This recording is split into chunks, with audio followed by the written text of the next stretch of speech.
Good morning, everyone, and welcome. We just got the go-ahead from UNC TV, so we're ready to go. I'd like to begin the meeting this morning by asking Governor Sloan to lead us in the invocation.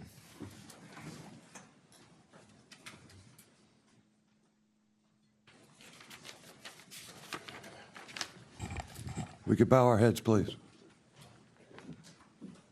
Dear Lord, we pause to individually and collectively give thanks.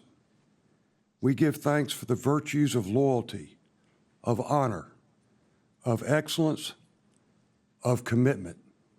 We gather together to celebrate the commitment of time, talent, and treasures to this UNC system.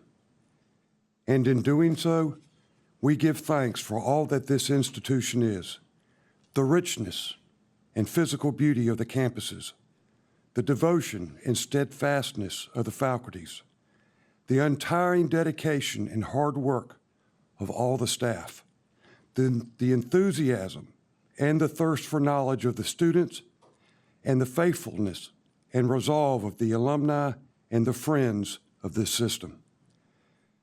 We ask that we be given the vision of what this institution can become, the wisdom to accomplish it, and the strength to cross the bridges into the 21st century. And for those visionaries and bridge builders assembled here today, we give thanks. Amen. Thank you, Temple. Now ask Secretary Perry to call the roll. Chairman Bissett. Present. Vice Chairman Aiken. Present. Ms. Burris-Floyd. Mr. Byers. Present. Mr. Davenport. Present. Ms. Finnegan. Present. Mrs. Gage. Present. Mr. Goolsby. Present. Mr. Granger. Present. Mr. Hinton. Here. Mr. Holmes. Mr. Holmes. Mr. Hood. Present. Mr. Knott. Present. Mr. Cotis. Here. Mr. Lampy. Here. Mr. Long. Here. Mrs. McNeil. Here. Ms. Maxwell. Here. Mr. Alex Mitchell. Here. Mr. Champ Mitchell. Here. Mrs. Nelson. Here. Mr. Parrish. Here. Mr. Pickett. Here. Mr. Powers. Here. Mr. Rippey. Mr. Sloan. Mr. Smith. Here. Mr. Souza. Mr. Sawasink. Here. Mr. Webb. Here. Mrs. Wiley. Here. Mr. Williford. Here. Mr. Chairman, we have a quorum. Thank you very much. The first item on our agenda this morning is the approval of the minutes of our meeting of Friday, May 27, 2016. I believe you've all been furnished a copy of those minutes. And I would accept a motion to approve those minutes. Second. Have a motion and a second. Any discussion? Not all in favor indicate by saying aye. Aye. Opposed? Motion carries.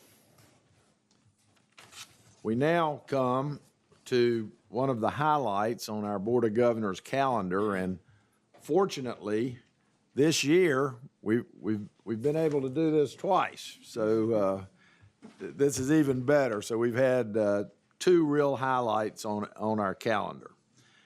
As you know, annually, the Board of Governors has the honor of selecting recipients for the Oliver Max Gardner Award. Established by the will of the late Governor Gardner, this award recognizes a University of North Carolina faculty member's contributions to the welfare of the human race. This is the 68th year in the history of the award. This year, the committee chose two faculty members to receive the award. You will recall that at the May meeting, we recognized Dr. David Allen Shapiro from Western Carolina University, and today we recognize the second recipient. We are especially honored today that members of the Gardner family are with us, and I would like to recognize and ask you to welcome Mrs. Sarah Gardner Naftolan, who is the great-granddaughter of Governor Gardner, along with her husband Josh and their son Zane. So if you could please stand.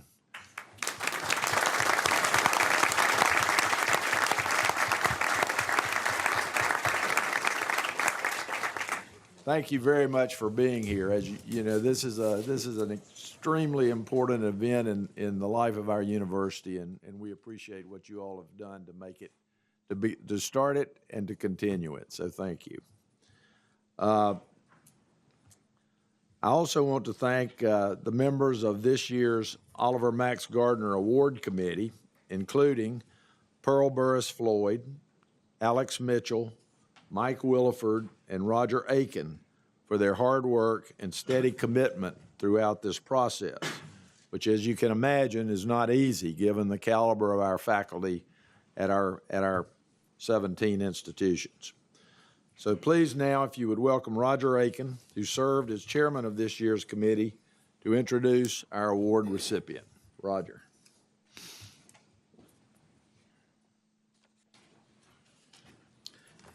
Thank you, Mr. Chairman. On behalf of the Board of Governors and this year's committee, it is a privilege to introduce the recipient of the 2016 Oliver Max Gardner Award. After careful consideration of many qualified nominees, the committee chose 2 recipients for this year's honor. As Chairman Bissett mentioned, we honored Dr. Shapiro at our meeting in May. Our other recipient, Dr. Sanjar, was out of the country in May, so we are thrilled to recognize him today.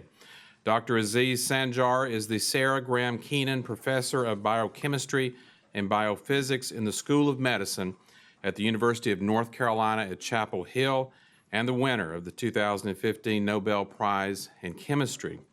We are pleased that so many of Dr. Sanjar's colleagues from the UNC Department of Biochemistry and Biophysics are here with us today. Please stand to be recognized as I call your name. Christopher Selby, Research Instructor.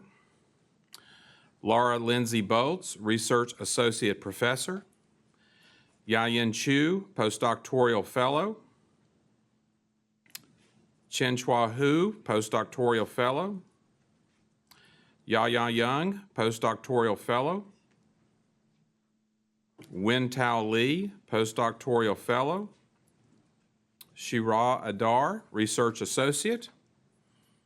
Carolyn Claybo, Dr. Sanjar's Executive Assistant. Ayano Kakoki, Undergraduate Student Assistant.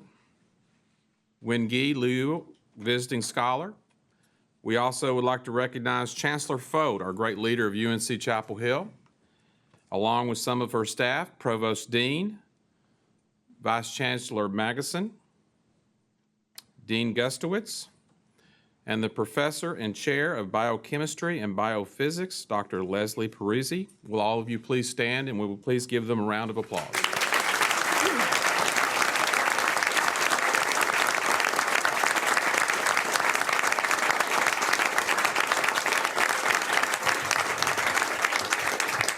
Thank you. We are all glad that you could be with us today as we recognize a brilliant scientist. Dr. Sanjar's impact on modern biology is enormous. Most noted of his discovery is his groundbreaking work in mapping DNA repair. His work on mapping the cellular mechanisms that underlie DNA repair, which occur every single day due to outside forces such as ultraviolet radiation and other environmental factors, earned Dr. Sanjar the 2015 Nobel Prize for Chemistry, where last fall in Stockholm, Sweden, he was honored by the Nobel Foundation. Dr. Sanjar's work dates back to 1974 when he was a graduate student at the University of Texas. Last year, he and his team created a DNA repair map of the entire human genome. To acknowledge a steady stream of his remarkable discoveries that yield enormous benefits to the human race, the Board of Governors is honored to name Dr. Aziz Sanjar as the recipient of the 2016 Oliver Max Gardner Award. Now please join me in viewing a short video to introduce you to Dr. Sanjar and his amazing work.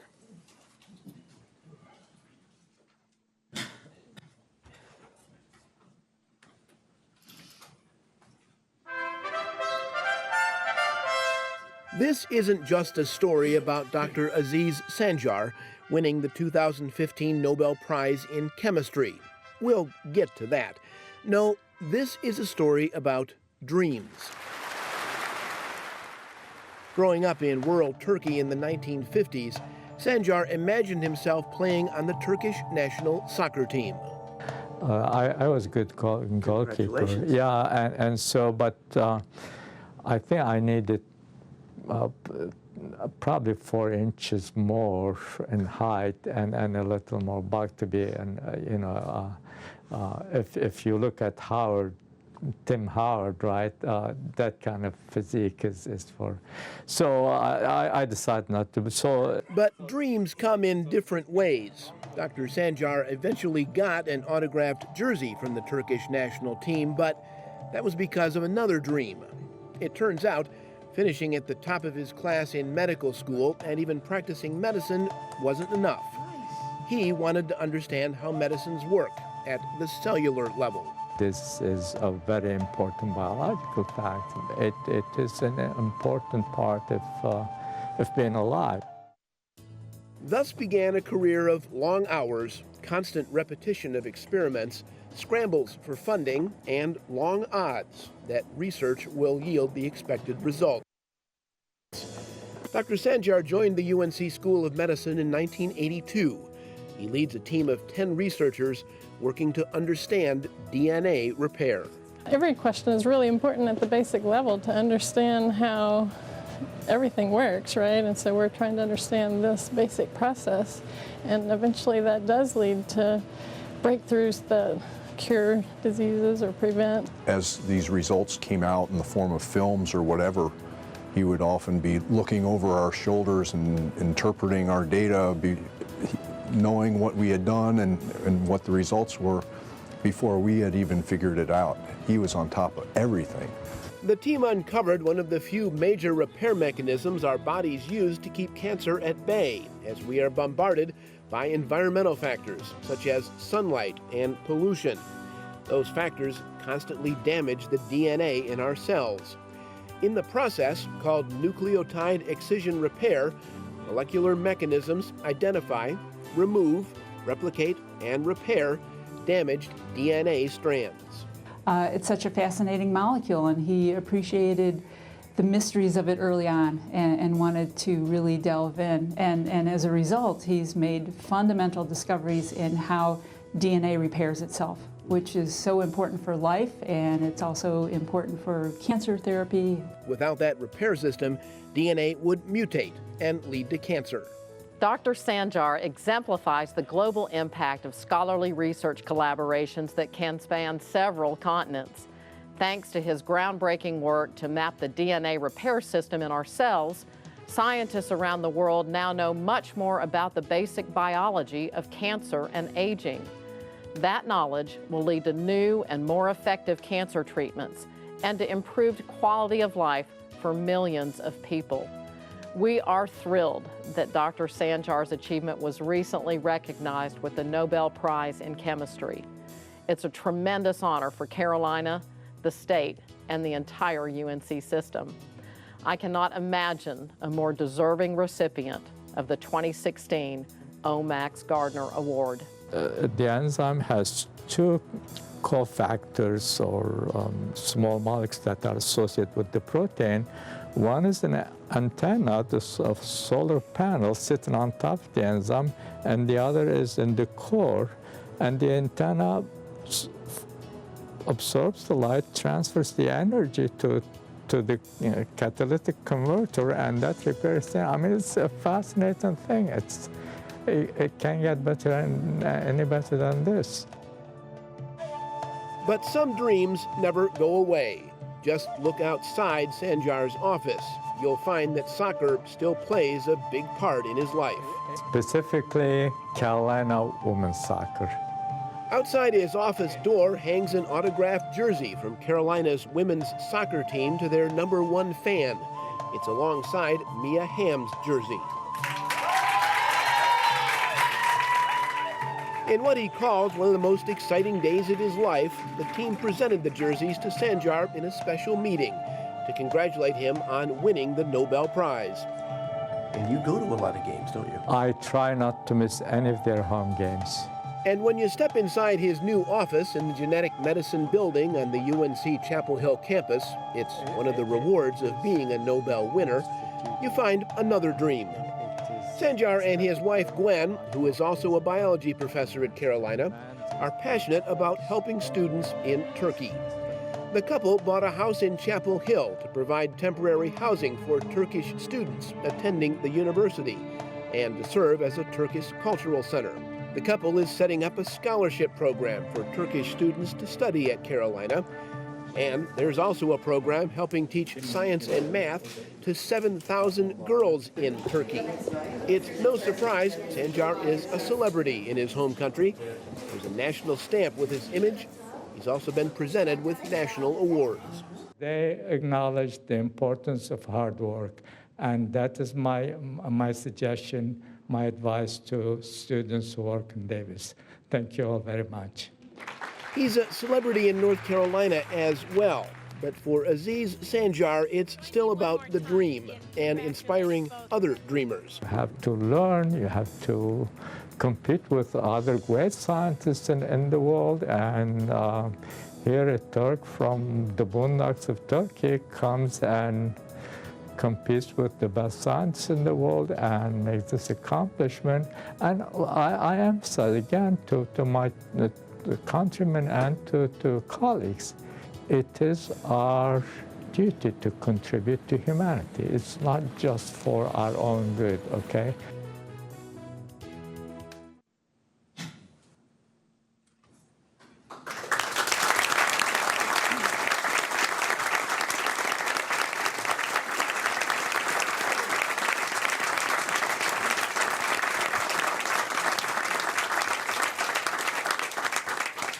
Dr. Sanjar, would you please join us at the podium to receive your award?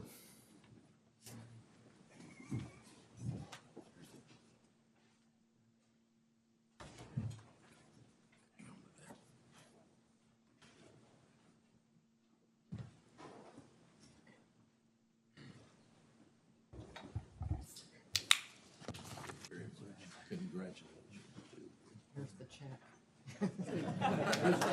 This is the important part.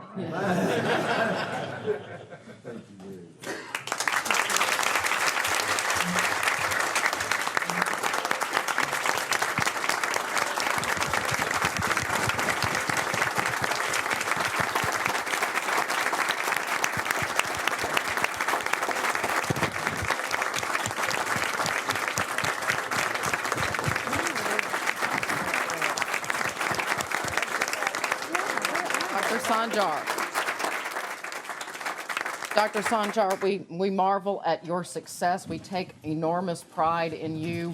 We thank you for your service, and will you please welcome us and, share a few words with us? Sure. Thank you. I'll hold this for you. Thanks. But I won't take the check.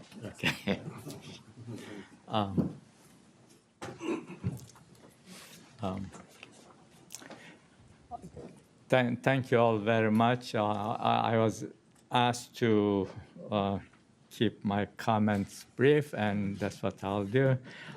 First of all, I want to thank the Gardner family for establishing this award. It means a lot to faculty to feel that they are appreciated by their university system, by the people of North Carolina, and it means a lot to me. And I'm grateful for receiving this award.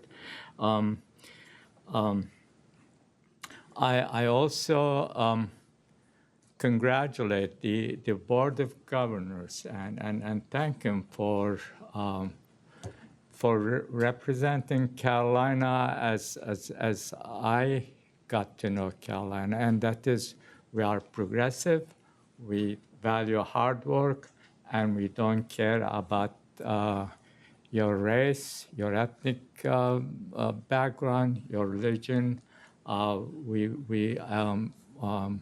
value your contribution to the site in general and to North Carolina in particular. And I was really proud to see that the recipient in 2013 and 2014, just like me, were foreign-born. And so that, I think, is an indication that this is a progressive state that values the contribution you make to North Carolina and to the United States, regardless of your background and where you were born, what your religion was.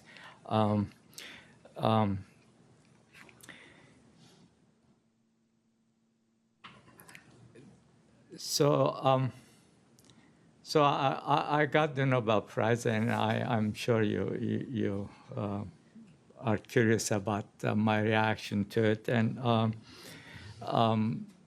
I think it was in the news. They called it 5 a.m. in the morning. My wife took the call, and they won't tell her why they were calling. She argued with him, and eventually she woke me up and told me that there is a call from Stockholm, and they told me you got the Nobel Prize, and I was groggy and not coherent, and so they said, we are going to publicly announce it in 30 minutes, and so get ready for the media. And so I hurried to shave and shower and go to the lab and get ready. And so I live within a 5-minute walk from the lab, and so I was walking to the lab to get ready, and at the intersection of Columbia and Manning, there is a red light, and I was waiting there for the red light to change to cross and go to the lab. And so this young lady on her bicycle also stopped by, and she looked at me and she said, "Dr. Sanjar, good job. Congratulations." and I've gotten all kinds of congratulations, big words, etc., from all sources, especially in Turkey, from the president of Turkey, prime minister, but that really I liked it a lot, because I think one reason was, in America, Nobels come and go. We get 5 or 10 every year. So another Nobel, another day, another Nobel in the United States, no big deal. And so I really like that comment. And so I thank my university officials who were introduced earlier for recognizing my contribution to the university. Now, about 50 yards from that cross section, there is an overpass, and they put a big banner of me and Dr. Simitis, our other Nobel laureate.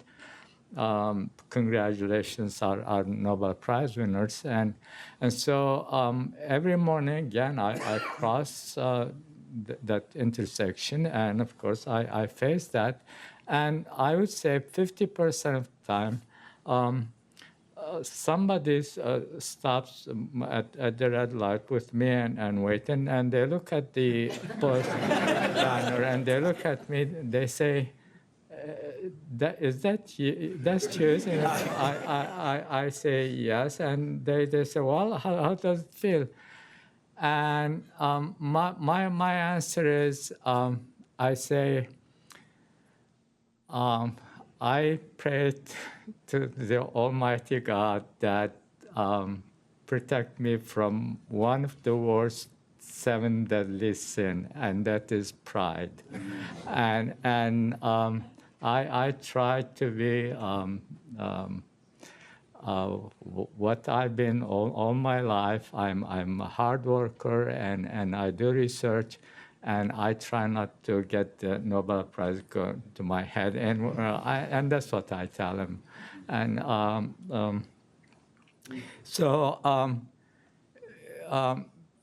like I said, this Nobel Prize thing was really quite a commotion because they gave me only a half hour to go and get ready, and then there was a rush of media, and I didn't really have time to think about the grand scheme of things and implications. And you've probably all have had this experience at really momentous things in your life. Some odd things, you think of really unrelated things, totally odd things. And so as I was walking to the lab that day, after that encounter with the young lady, the only other thing that I remember from that day was sharing the Nobel Prize with my friend from Duke, Paul Modrich.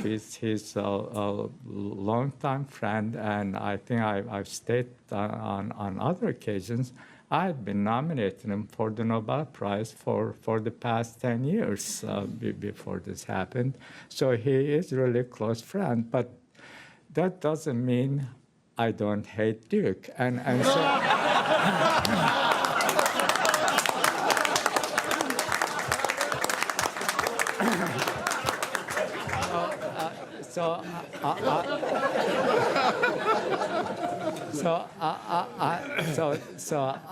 Honestly, I did not make this up. This is really true. So as I was walking to the lab, I had this thought. I said, Paul is,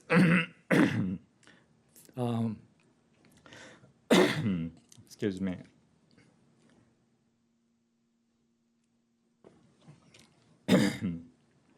Three months older than me. He was born in June, and I was born in September.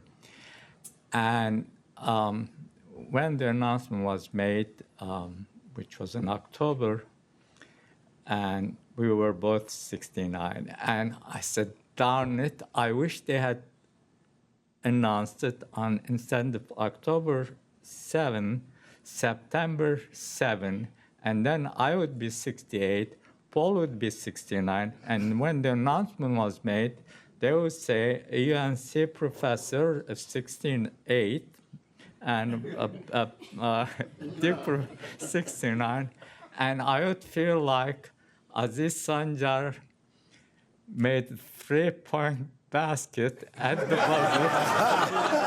Honestly, that's what I thought, and so I'm a big Carolina fan, and I like all. But I thought it was an odd thing to think, but you know, there are many people to thank, of course. Hillary Clinton last night mentioned the book she wrote about, titled "It Takes a Village to Raise a Kid," and so it's same true for me. Both people who contribute in my home country and here, my colleagues, my administrators, and I'm grateful to all of them,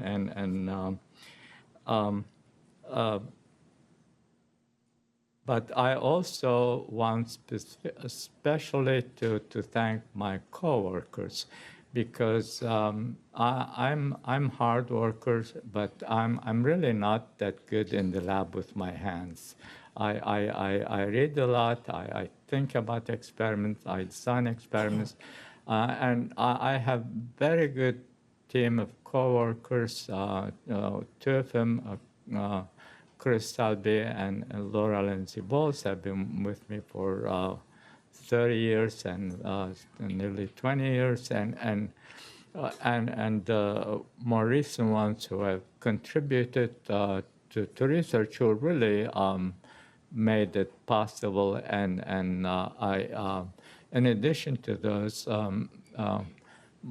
when we first came here, we came as a team with my wife, Gwen, and we started the work together, and she contributed to the research that led to the Nobel Prize, but also has been very supportive of me throughout my career.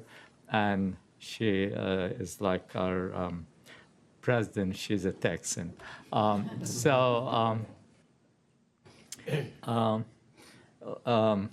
Just to quote Hillary Clinton, again, this has nothing to do with party affiliation.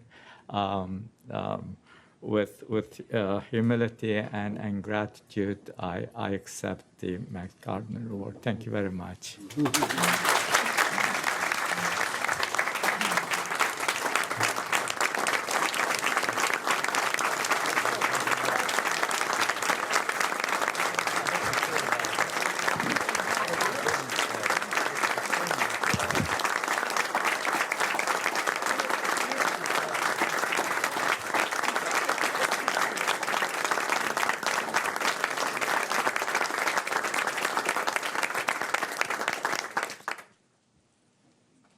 We're trying to get the photographer over in just a second. This will enhance my reputation greatly. Give it to people who can do that kind of stuff. Louis, the closest you'll ever get to a Nobel Prize. Okay. And I'll hold that.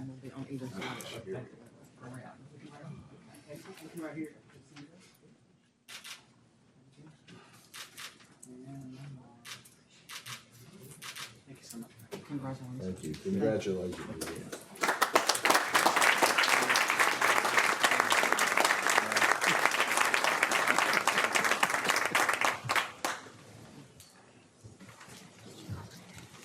That was great, and I have a couple of more comments, but I would like to, before I, related to the award, but before I do that, I'd like to recognize Hari Nath, who was one of our former Board of Governors members.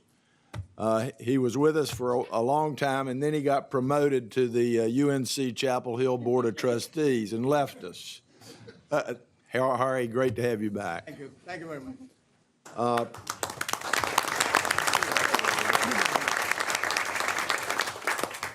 Of course, excellence and professionalism characterize today's Gardner Award recipient, our past recipients, and those who have made this award possible. And to quote Dr. Roper, great universities are built on great faculties, and this university is indeed blessed with great talent among its faculties and great devotion from its students, alumni, and friends. The video of Dr. Sanjar was produced by Frank Graff and photographed by Bob Gunter of UNC TV. This piece will air on North Carolina Now next Thursday, August the 4th at 8 p.m. The story will also air on UNC TV's new weekly science show, SciTech Now North Carolina, when it begins its second season in October. So at this point, I'd like to take just a very, and I emphasize the word short break so that we can all have a chance to congratulate Dr. Sanjar. So we'll take about a 5-minute break. Thank you.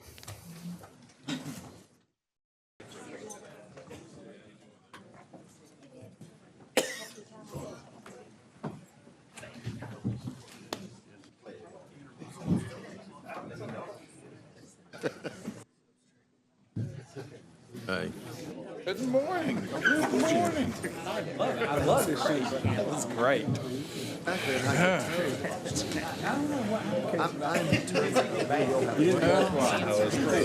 it. Yes.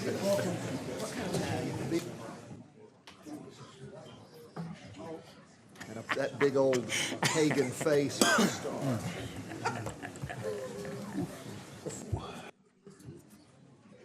Okay, that's always a great event, and particularly this year, I thought every year, but I thought the two award winners this year were incredible. So thank you all for participating in that. There are a couple of things that I neglected to do that I'm supposed to do, and that's talk about the State Ethics Act and the expectations of conduct. The State Ethics Act took effect on January 1, 2007, and all of the voting members of the Board of Governors are covered by the Act. Under the Act, you have a duty to avoid conflicts of interest and appearances of conflicts. Looking at the agenda for today's meeting, does anyone know that you have a conflict of interest or an interest that would give rise to the appearance of a conflict of interest? And if so, let me know now. Okay? Mr. Long. Item 7B, Salem State University. Not vote on. Okay, thank you, Mr. Long. Also, as we begin the business portion of our meeting, I would like to remind everyone of the board's expectations for conduct at our meetings. We ask that those of you attending today remain respectful of fellow attendees and the board. Those attending an official meeting may not engage in conduct that interferes with the rights of others to observe and listen to the proceedings. Any individual who disrupts the meeting will be asked to leave and may be subject to arrest. So let's treat everybody with respect. The next item on the agenda will be the President's report. President Spellings.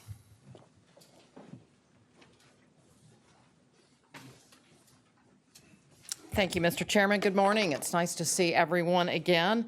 It's been a great board meeting so far. I hope you all enjoyed yesterday as much as I did, with compelling speakers, great discussions, and a more efficient use of our time together. This is Andrea Poole's first board meeting as Secretary of the University.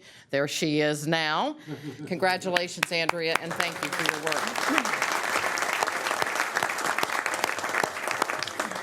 When our lawmakers adjourned earlier this month, they left a university system that's better funded and ready to take on several new initiatives aimed at strengthening our core mission. Our faculty and staff will receive across-the-board raises, and the General Assembly also provided a pool of merit money that campus leaders can use to reward performance and help retain top talent. I know we still have a long way to go if we're going to be competitive with our national peers, but this is a welcome step in the right direction. The cap on fundraising expenditures was lifted. That will be a major boost to campus development efforts, and I think we are all recognize that what a sound investment those dollars are, since they bring in philanthropic support that helps offset costs to students and taxpayers. And lawmakers funded our enrollment growth, which is critical to North Carolina's population and economy. And as they continue to expand, the demand for higher education continues to grow. The legislature also restored the university's share of statewide repair and renovation funding to 50%, up from 33% last year, which means millions of additional dollars will spend on much-needed campus repairs. It's clear to me that our state's leaders recognize the value of this institution, and they are eager to see it perform even better. They're looking to us to help solve some serious challenges, and I believe we are in a great position to be a national leader when it comes to effective, innovative public policy. We have excellent institutional leadership, a capable team here at General Administration, and strong support from the citizens of North Carolina. Those strengths will be critical, as a number of initiatives coming out of the legislative session will depend on our collective energy and expertise. Senate Bill 873, which got rolled into the budget and lowers undergraduate tuition on 3 of our campuses to $500 per semester, is a bold, innovative approach to providing accessible and affordable higher education. I think it sends a powerful message that North Carolina takes seriously its constitutional obligation to keep public colleges and universities as free as practicable. The legislation has multiple parts, including a 4-year tuition guarantee to help promote on-time graduation and give families more predictability when planning for college. That particular component of the legislation takes effect this school year. While there are some concerns raised about the bill, which we will work to address, this is a tremendous opportunity for us to open the doors of higher education to more North Carolinians, to give students and families more affordable options for pursuing their dreams, and to strengthen the vital role that public universities play in this state. Investing millions more in these universities signals real optimism about our future and confidence in our mission. I want to thank Senator Apodaca for his leadership in crafting this proposal and for his years of service upon his retirement, and I thank the campus officials, alumni, students, faculty, and staff who made their voices heard and helped shape the outcome. We will further develop an implementation plan to make sure it meets our shared goals. We'll also have the chance to shape the future of NC GAP, since lawmakers agreed to delay its implementation for a year while we explore policies and actions to help promote student success. In looking for ways to improve retention and graduation, legislators are rightly focusing on this problem. I'm excited to work with our university leaders and the policy team here at General Administration to continue to address these challenges. We'll be back in Raleigh early next year with better data on some of the efforts already underway and a set of proposals to improve student outcomes. We'll also be able to report back on the progress of our Partway Home initiative. We received $2.3 million in funding to help bring more Partway Home students all the way home, giving us the chance to make North Carolina a national model in promoting degree completion for those who have stopped out. More importantly, we have the chance to make a tremendous difference in the lives of thousands of North Carolinians who can benefit from broader opportunities. It's a smart thing to do for our state and the right thing to do for our students, and I'm thrilled we have gotten those resources to move forward. I'm also pleased that we got support for a lab schools initiative. As everyone in this room knows, the success of our university and our state depends on the quality of education students receive in K-12 schools, and we must do more to support our partners in public schools. First, by sending them a corps of new teachers who are very effective with our students. The new lab school program will create K-8 schools on 8 campuses. Through these schools, we'll be able to partner directly with local school districts to promote evidence-based teaching and school leadership, all while offering real-world experience for the next generation of teachers and principals. These schools meld every part of our mission: teaching, research, and public service. Thank you to the chancellors, to the staff at GA, to everyone on this board, and especially to the Public Affairs Committee and Committee Chair David Powers, and to our own Drew Moretz, who worked diligently to make the short session such a success. I'm proud of the work we did together, excited about the work ahead, and look forward to the chance to engage legislators during the interim, and I thank those folks who are with us today. While we may joke about the legislative session being all-consuming, I can assure you we've been moving along on a number of fronts here at General Administration. I recently asked Chancellor Mary Grant to chair a task force to evaluate our existing online learning efforts, and Roger Aiken is serving as the board's liaison to this task force. The purpose of this group is to more clearly define how technology is in service to our goals of affordability, access, quality, and completion. On Wednesday, we held our first meeting, and I expect this group to meet regularly to explore a series of important questions in the online learning arena and make recommendations to me on its future at UNC by January, in time to sync up with our strategic planning process. Thank you to Mary and to Roger for undertaking this important work, and to Peter Hans for spearheading these efforts at GA. We're also well underway with planning a military affairs summit next spring. In such a military-friendly state, effectively serving our armed services personnel, veterans, and their families is an obvious priority. Providing the right resources for our veterans and active duty service members is a huge task, with partners in the military, the Federal Department of Education, county and town leaders, campus officials, and the wealth of nonprofits that do vital work with veterans. Given the reach of our universities and the sheer breadth of the military presence here, we must help our fighting men and women gain the knowledge and skills they need to transition into the civilian economy. We are constituting a steering committee to help plan the summit, and I thank Steve Long for his leadership here. We'll be reaching out to many of you for your guidance as we put this event together in the next several months. You've heard me sing the praises of our chancellors this morning, and that's because we rely so heavily on them to meet our ambitious goals. This morning, you'll be voting on a package of market rate salary adjustments for these campus leaders, most of which are in line with other state employees that they're receiving this year. In addition, we are rounding out our senior team at GA, and I want to welcome Kevin Howell, General Administration's new Senior Vice President of External Affairs. Kevin is no stranger to many of us, and I'm delighted to have him on this team. Kevin, will you please stand?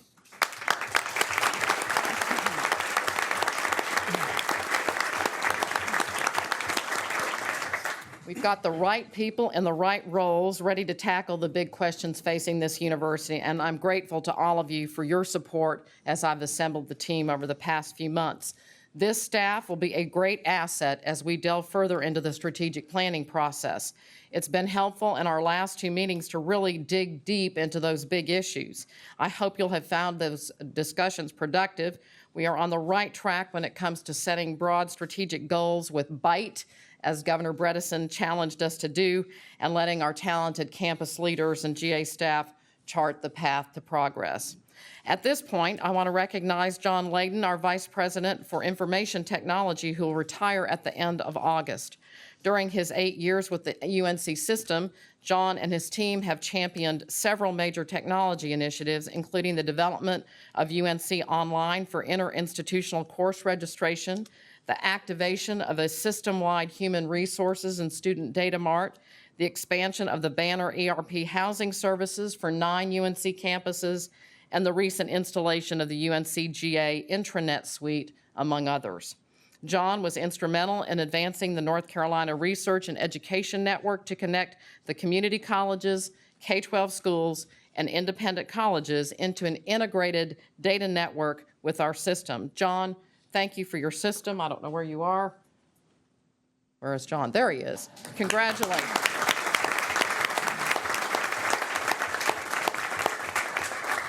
I'm also delighted to introduce our 2016 class of presidential interns, all recent graduates from our institutions. This month, we welcome 3 new additions to the team. Titus Leap, and I want you all to stand as I introduce you, a Winston-Salem native who was literally Mr. ECSU. That's a peer-elected office, I believe, so we already know that Titus brings political skills to the job. You can also look for him next spring on Fox Television, where he'll appear in a new sitcom that's set to debut. Catherine Walker of Morehead City hasn't starred in a comedy, but she did intern in the U.S. Senate. Having been involved in UNC Chapel Hill student government for much of her undergraduate experience, she jumped at the chance to work in Senator Burr's office, and we welcome you, Catherine. And Chase Johnson, a political science and public policy double major from UNC Chapel Hill, who served as student government and interned for Representative Tricia Cotham, a transfer student who began his academic career at Wake Tech Community College. Chase is from 4 Oaks. I hope you all will have a chance to meet and welcome our new presidential interns, and we thank them for their service to this institution. In closing, thank you to all the individuals in this room who are working together to make educational opportunity possible for the citizens of this state. I hope you'll enjoy the rest of your summer, and we look forward to seeing you back here in early September. Thank you, Mr. Chairman. Thank you, President Spellings. I just, before we go any further, I would like to thank our legislators who were here yesterday, and I know I saw John Fraley here today, so I want to thank him for the time he is spending.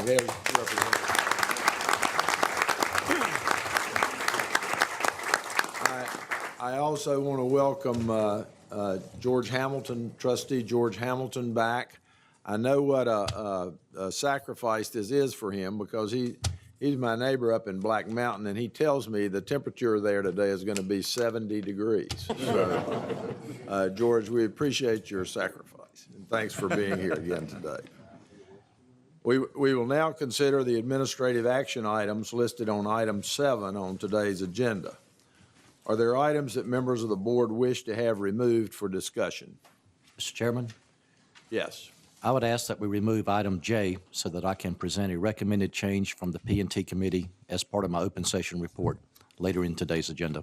Okay, thank you. And of course, I heard from Mr. Long on his item. So with those exceptions, I will entertain a motion to approve the administrative action items by consent. I have a motion, a second. Any discussion? If not, all in favor indicate by saying aye. Aye. Opposed? Motion carries. We will begin now our committee reports, and I would ask Walter to begin with the report of the Committee on Audit, Risk, Management, and Compliance. Thank you. Chairman Bissett, Board of Governors members, during its business meeting this past Monday, the Committee on Audit, Risk Management, and Compliance received a quarterly update on the internal activities at UNCGA. In particular, the status of projects completed on our 2015-2016 internal audit plan was discussed, as were the results of the recently completed quality assurance review on UNCGA's internal audit activities. The committee approved the 2016-2017 internal audit plan for UNCGA, and the full board approved this item in your consent agenda this morning. The committee received informational updates on the reports of deregulation, data security, and the strategic planning process. At the strategic planning meeting held yesterday, the Committee on Audit, Risk Management, and Compliance and Committee on Public Affairs had a question and answer session with several of our invited guest speakers that presented to the full board yesterday morning. In addition, the committees discussed Benchmark 1 related to defining the strategic priority of economic impact. Mr. Chairman, this is my report. Thank you, Mr. Davenport. Mr. Lampe, report of the Committee on Budget and Finance.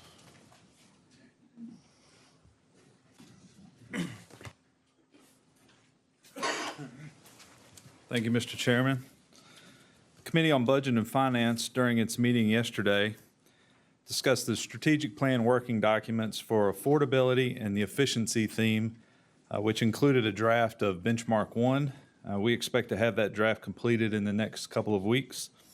The committee also approved the 2016 and 17 operating budget allocations for enrollment change funding, management flexibility reductions, and compensation funding, as well as other additional information about the 2016 budget and related bills. Approval also gives the President authorization to make refinements in the interest of accuracy and completeness, and to seek concurrence as may be required by the Director of the Budget in allocation of budget priorities. At this time, on behalf of the Committee on Budget and Finance, I move that the Board of Governors approve these allocations. Thank you, Mr. Lampe. You've heard the recommendation from the Committee on Budget and Finance. Any discussion? Yes, Marty. As I've said before, I still have some concerns about management flex, efficiency and effectiveness metrics, specifically education-related spending. I feel like that metric encourages us to race to the bottom. When a couple meetings ago, we were talking about making sure that our professors are paid in the top 50%. That's contrary to cutting education-related expenses compared to other schools. My main concern from the management flex allocations, though, is because of the advancement cap that we requested changed in the $16 million there, there's about $8 million that was reallocated between the schools. And I understand the math behind that and the reasoning, but there are 4 schools that were overly penalized from that action.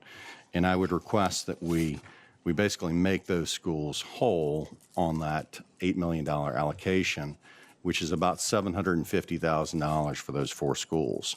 The 4 schools that were affected are North Carolina Central to the tune of $177,000, UNC Pembroke for $194,000, Western Carolina at $209,000, and Winston-Salem State at $170,000.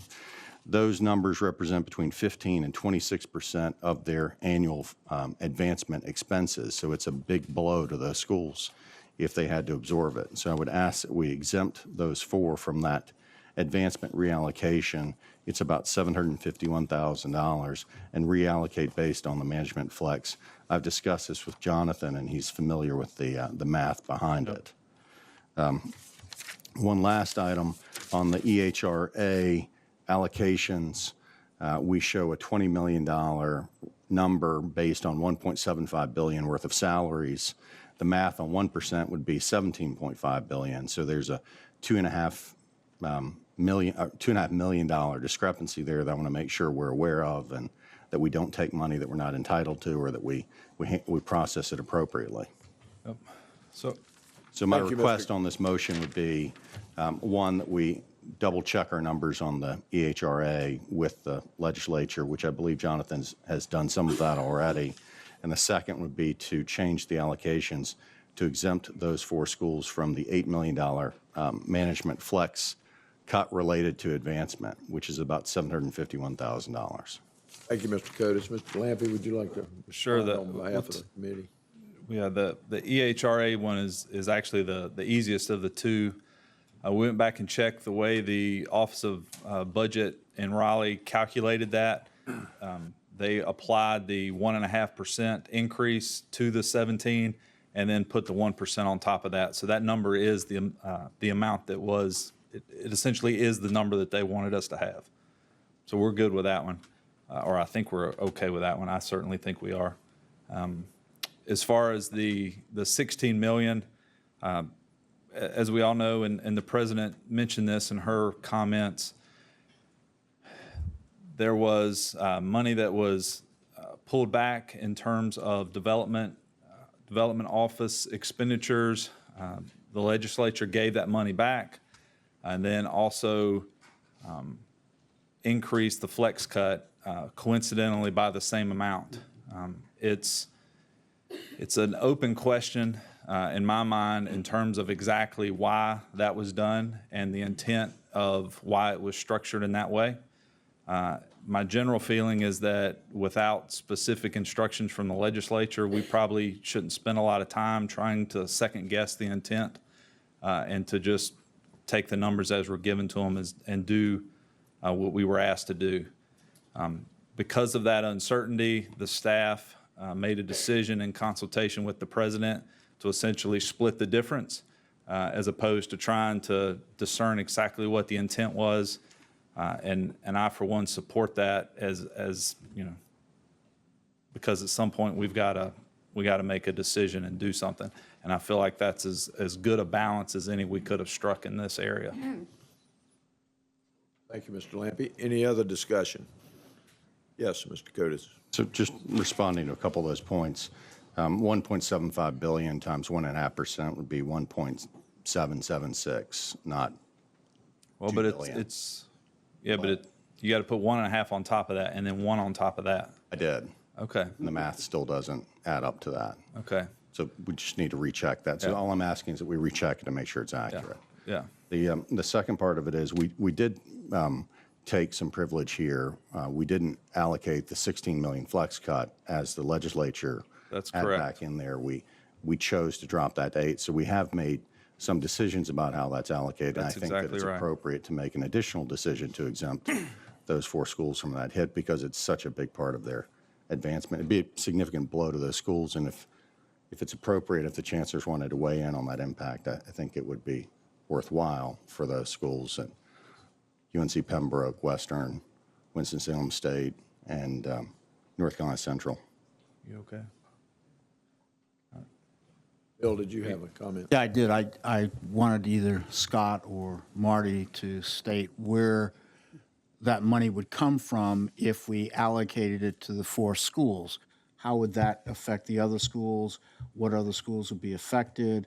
The other 12. Okay, but is there a formula we would use, or would it be equally spread out among the 12? Would we pick and choose? Yeah. You would I mean, I think you would run that back through the flex cut model, and so it wouldn't be exactly, it's clearly not an even split, it's just the way the rest of the cuts are. If you ran it back through based on how everything else has been done, you kept the same exemptions, which you would need to because of the exemptions that the legislature did. You're talking about 8 schools that would be affected plus UNCGA. It's not a ton of money in the scheme of things. It's $751 grand, but for those 4 schools, we're talking about ranges up to 26% of their advancement dollars. If the full 16 million had been allocated, it would be 52%. I think it's especially important since 3 of those schools are HBCUs and they're struggling to raise dollars. I just don't think we should shift dollars from one school to the other. It's not taking it away from them. It's just not taking it from them. Let me just ask, was this discussed in the committee? We discussed it yesterday. Yesterday, so all of the committee members were aware of Marty's comments. Yes. We have a motion on the floor. Marty, do you have a motion you would like to make? Yes, I would move to amend the motion, or I would make if there's a motion on the floor, I'd move to amend to basically reflect what I just said, reallocating the 751,000, which is the 4 schools, North Carolina Central, UNC Pembroke, Western Carolina, Winston-Salem Estates, percentage or proportions of the $8 million advancement flex cut portion of that. It's not the whole management flex cut, just that portion of it, and then redistributing to the other schools with the without putting those back into it and exempting the other schools that are in there, plus making sure that we double check our numbers on the EHRA 1% allocation. Yep.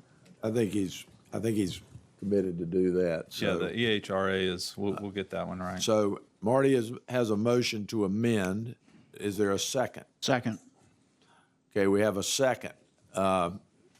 We'll have a little discussion on that. Mr. Souza.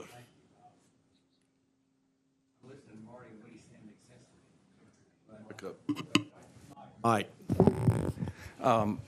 Listening to Marty, what he said made sense to me, but I don't know what that really means. And so if just on top of my head, I would say that's a good idea, but I don't feel comfortable doing that without knowing a little bit more. So let's understand what's happened. So 16 million, and where it came from was, if you'll recall, right, any development office money beyond $1 million got taken out of the budget, right?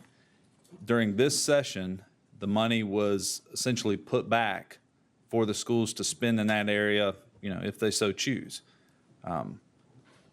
To balance the budget. Scott, did they take it? Did they just not take it? They didn't put it back, right? They just didn't take it? They repealed the reduction. Law that took it away to start with. Right, but it was never taken away. So they didn't take it. That's right. They decided to not take it. Right. That'd be a more fair way of saying it. And so arguably, one version of the events is that instead of taking it out of development offices, they just added to the flex cut to make the budget balance. Right? That's one version of the truth. Another version is that they didn't adjust the development offices at all, and the flex cut was $46 million. Right? So depending on whether or not they intended for the development offices to have less money affects how you should allocate this money. So, yeah, exactly, right?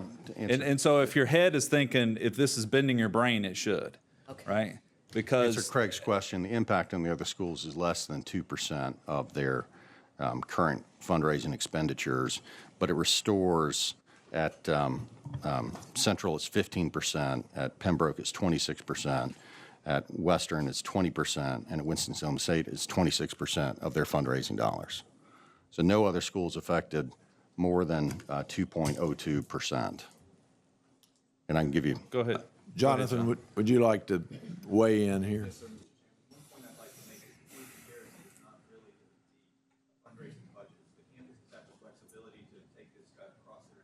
That's right. So the General Assembly removed the cap, removed the advancement cut. We took a measured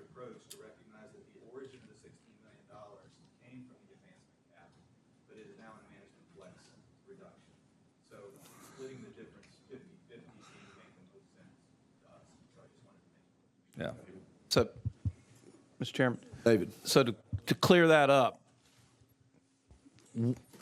we did that.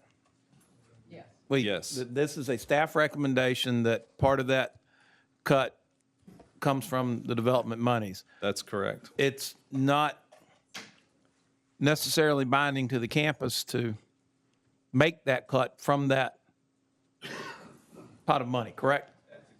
They That's can right. take it out of something else if they so choose to do. It's our recommendation that they. Right. And, right, so traditionally, what we would have done is the whole $46 million cut would have gone into all the campuses. What we did, what staff recommended we do, was take part of the cut and allocate it specifically to schools who participated as part of the original development office cuts, right? So you could argue that if we had just taken what the legislature gave us, those 4 campuses would have had a larger cut. The cut they're getting is smaller than they would have gotten otherwise if we had just taken exactly what was in the budget. Mr. Chairman. Did you have your? Yeah, I was just Let gonna. me get him first, Bill, since he. I was just going to ask the question of the chair. Was this other formula that Marty is suggesting scrutinized during the budget committee? And is it the opinion then of the chair that the recommendation in front of us is the best way for us to allocate the money or allocate the cuts? Yes. I assume that the original motion came from the committee, so I wanted to be sure that this was discussed and scrutinized in yesterday's meeting, and I understand that it was, and that is the recommendation of the committee. Now, I know Marty's points are well-intentioned, but I would like to see these issues come up in the committee and be resolved. And it appears to me that, personally, that it looks like it was yesterday. But go ahead. Mr. Chairman, I agree with you. And as I mentioned to you yesterday, I had hoped to go to budget, but was unable to because of a conflict. And after hearing this discussion, I'm prepared to vote for the original motion, but I didn't understand all the facts and ramifications. I now do. And once again, these conflicts between committee meetings, if we're going to do things by unanimous consent, it creates a problem. Thank you. Okay, we're getting ready to vote on Marty's motion, but I'll give you can go ahead and then Marty can. I just have a question. I don't have a Okay. comment to make. And it is of Jonathan, if I may. Certainly. Can you explain to us the methodology that was used in allocating the advancement cuts that we're talking about? And how, Excuse me, Jonathan, you need to come to a mic, I'm told, so that you can You come up here. be properly recorded. Go ahead, Champ, I'm sorry. Can you explain to us the methodology used in allocating the budget cuts on advancement and how it differs from the methodology that was used in other instances? Like Bill, I had intended to go to the meeting, but I had a conflicting committee meeting and just couldn't get there. Yes, sir. The original cut to advancement that was included in the budget that the General Assembly amended was allocated to campuses that had spending in excess of a $1 million cap of general fund expenditures. So there was an amount of money by campus that exceeded that cap. So the $16 million was based on that amount of money. So not every campus exceeded that cap.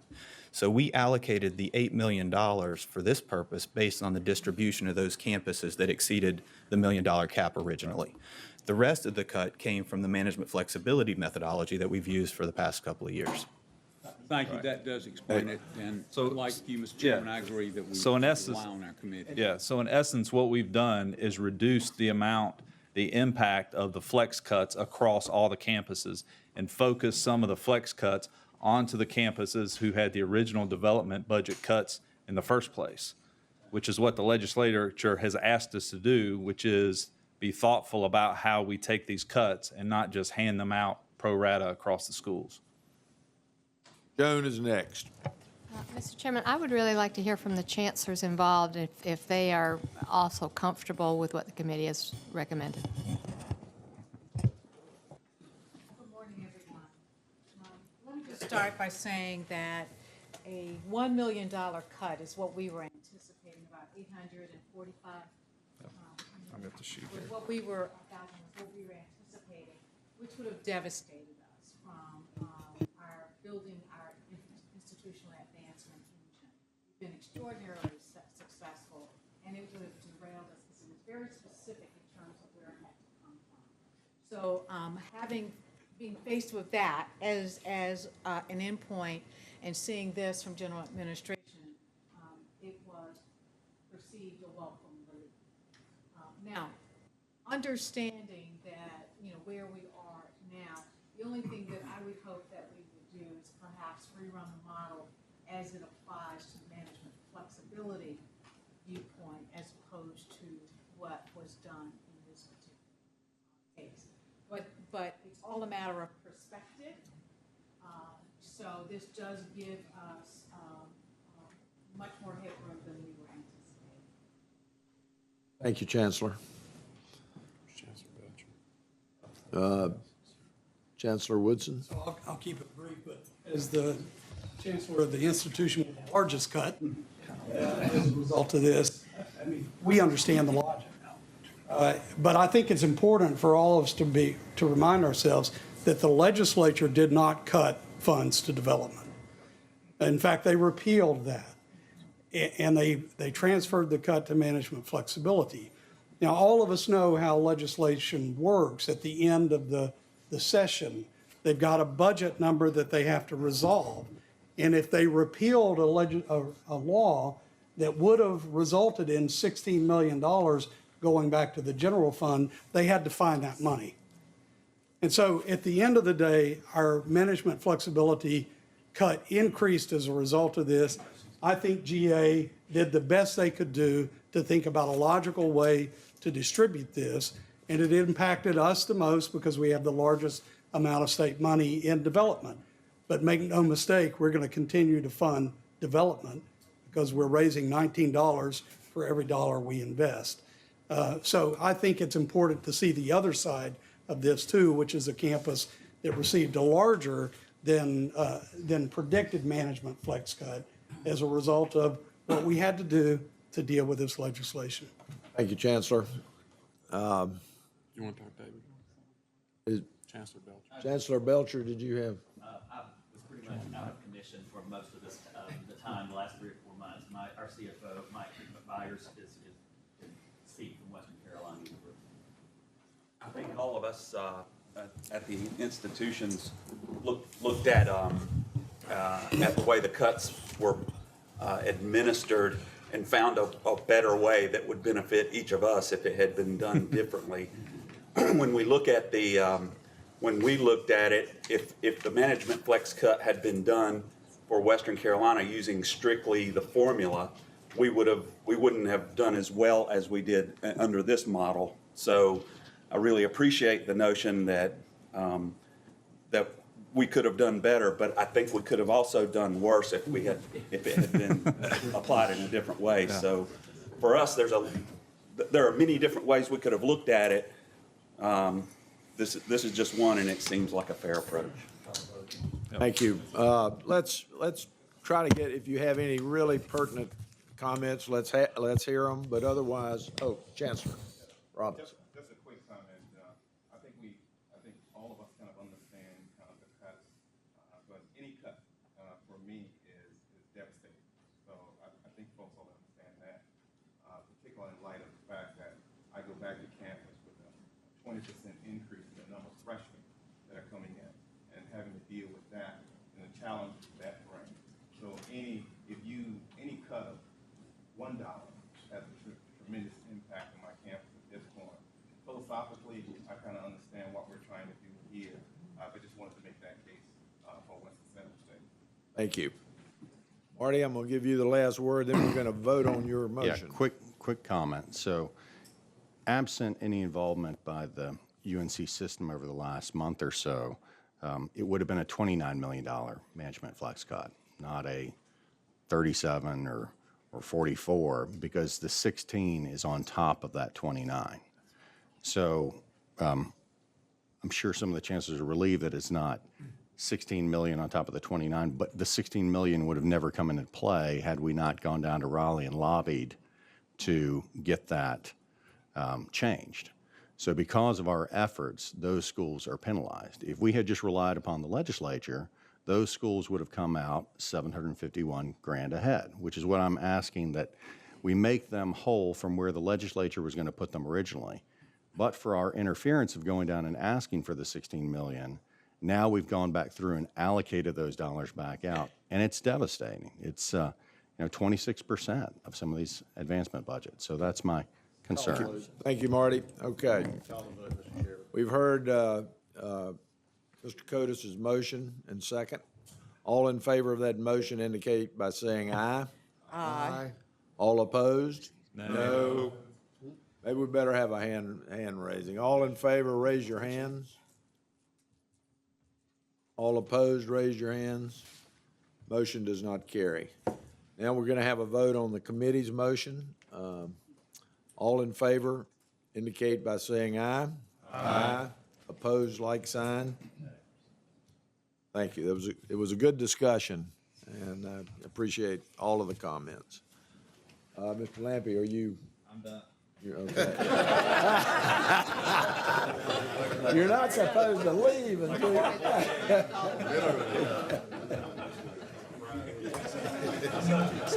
Thank you, Ms. Nelson. Good job, Mr. Chairman. Mr. Chairman. Committee, oh, hold on. Could I make a recommendation in Yes. future meetings we have budget and finance at a time and does not interfere with other committee meetings? Well, Mr. Rippey, we're under our new process, we're trying to address these strategic planning initiatives. And if we did it so that everybody could attend every meeting, I'm we'd not be here saying around the every clock. meeting. I'm just So saying it's- budget and finance is one we continue to have issues with. Well, their P&T has had issues. It's just, That's it's because all I'm Chairman saying Mr. is. Parrish causes problems. It's a difficult scheduling problem that we're wrestling with, because we want to be able to get through these committee meetings, and we're having to spend more time because of the strategic planning process, at least for the next few meetings. And so we're having a difficult time, but we'll continue to try to work on that. Thank you. Thank you. Okay, Ms. Nelson.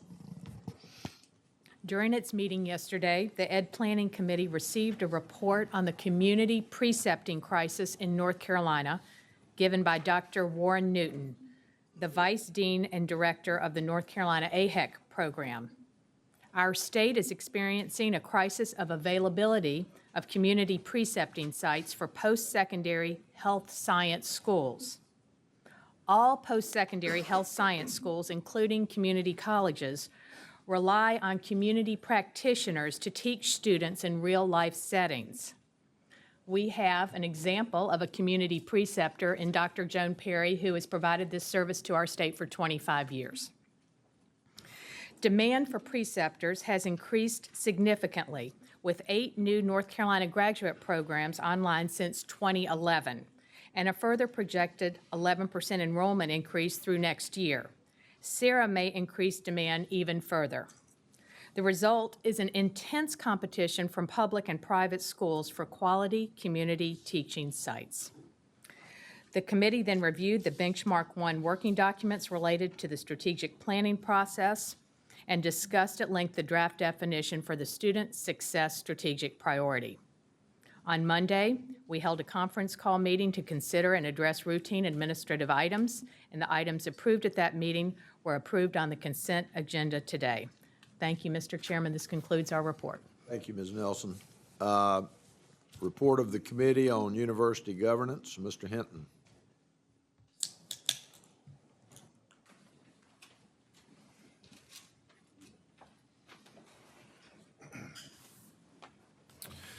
Mr. Chairman, Board of Governors members, during our meeting on Monday, the Committee on University Governance reviewed the list of Board of Governors members who were assigned as liaisons for last year, 15-16, and received an update on the Board of Trustees selection process, which we will undertake this spring. Committee also discussed ideas to enhance Board of Trustees and Board of Governors interactions. The liaisons for this year will be announced in the next few days. We're working on that list right now. Next, the committee reviewed proposed amendments to the university's policies on settling litigation and recommended changes to the policies for adoption by the board.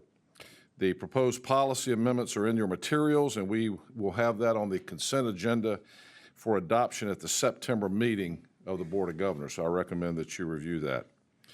The committee has 2 items for action by the board today. First, the university and certain senior officials are required to maintain facility security clearances in connection with contracts that we have with the Department of Defense.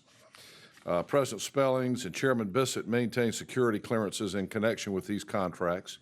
The Governance Committee reviewed and recommended approval of 2 resolutions that will exempt the Board of Governors and other senior university officials from any obligation to obtain security clearance. The resolutions are in your materials.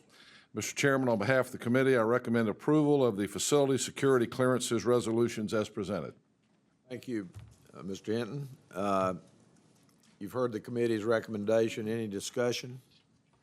Not all in favor indicate by saying aye. Aye. Opposed? Motion carries.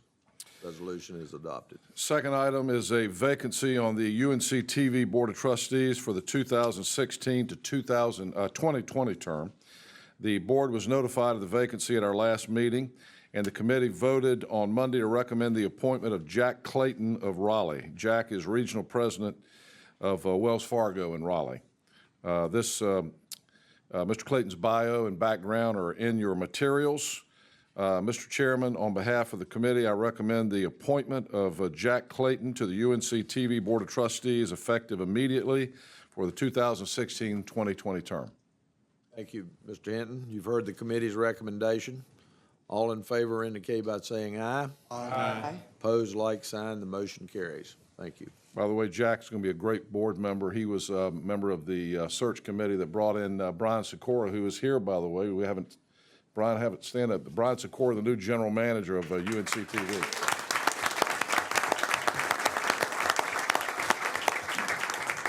Lastly, at our meeting yesterday, the committee focused on benchmark 1 of the strategic planning process, which involved a full discussion aimed at defining access as one of the 5 strategic priorities.